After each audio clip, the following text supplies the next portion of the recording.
নমস্কার বন্ধুরা, জয়ন্তী পাকশালায় আপনাদের সবাইকে স্বাগত।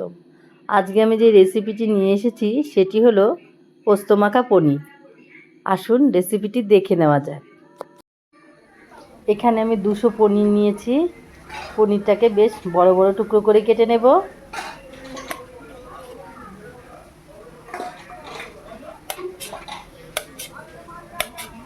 দেখতেই পাচ্ছ বেশ বড় বড় করে টুকরো করে কেটে নিয়েছি।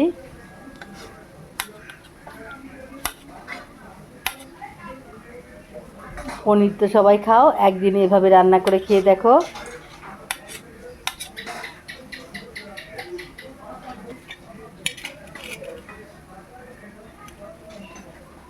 পনিরগুলো আমি একটি বাটিতে নিয়ে নিচ্ছি।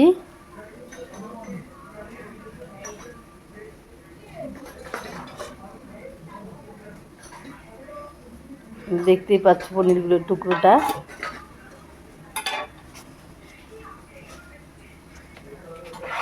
আমার চ্যানেলে নতুন বন্ধু হলে চ্যানেলটিকে সাবস্ক্রাইব করার অনুরোধ রইল। পাশে থাকা বেল আইকনে ক্লিক করে দেবেন, অনেক অনেক শেয়ার করবেন আর ভিডিওটি প্রথম থেকে লাস্ট পর্যন্ত দেখবেন। এখানে আমি নিয়েছি কাঁচা লঙ্কা বাটা, নিয়েছি পোস্ত বাটা। ঝালটা আপনারা আপনাদের পছন্দ মতো দেবেন।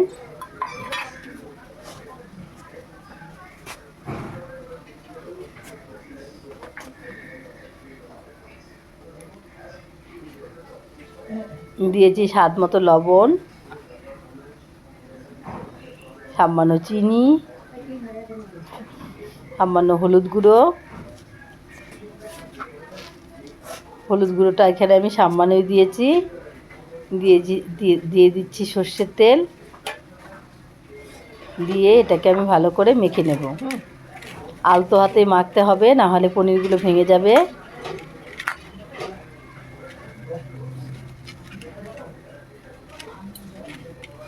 এভাবে করে মেখে নিতে হবে।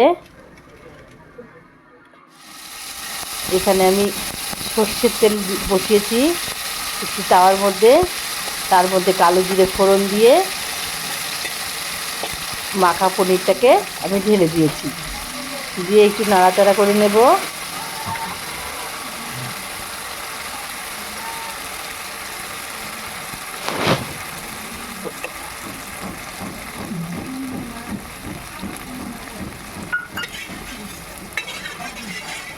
সামান্য নাড়াচাড়া করে নেব।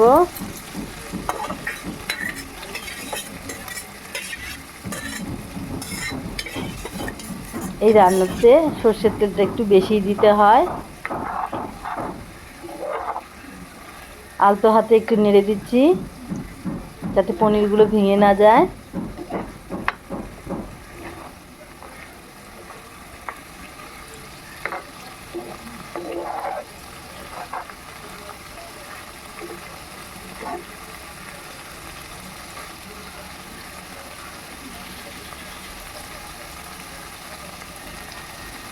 দিয়ে দিচ্ছি 3টে কাঁচা লঙ্কা।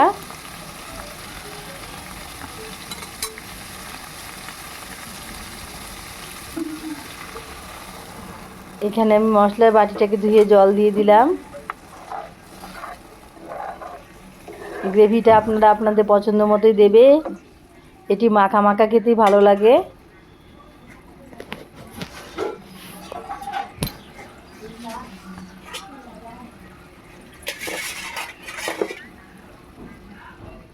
আর একটু জল দিয়ে দিলাম, দিয়ে গ্যাসটাকে একটু কমিয়ে দিয়ে আমি ঢাকা দিয়ে দিলাম। কিছুক্ষণ পরে ঢাকনাটাকে খুলে নিচ্ছি। দেখতেই পাচ্ছেন ঝোলটা ফুটে উঠেছে।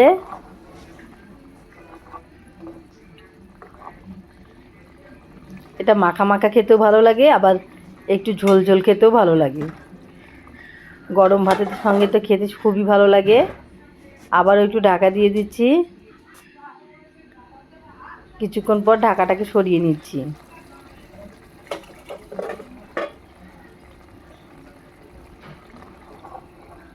একটু নাড়াচাড়া করে নিচ্ছি।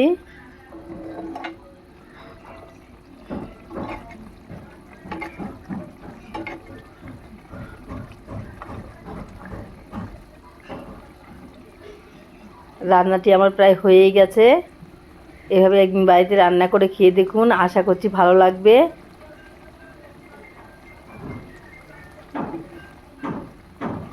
বাড়িতে সবাইকে রান্না করে খাওয়ান। ভিডিওটি আমার এই পর্যন্তই। পরবর্তী ভিডিও নিয়ে আবার হাজির হয়ে যাব আপনাদের সামনে।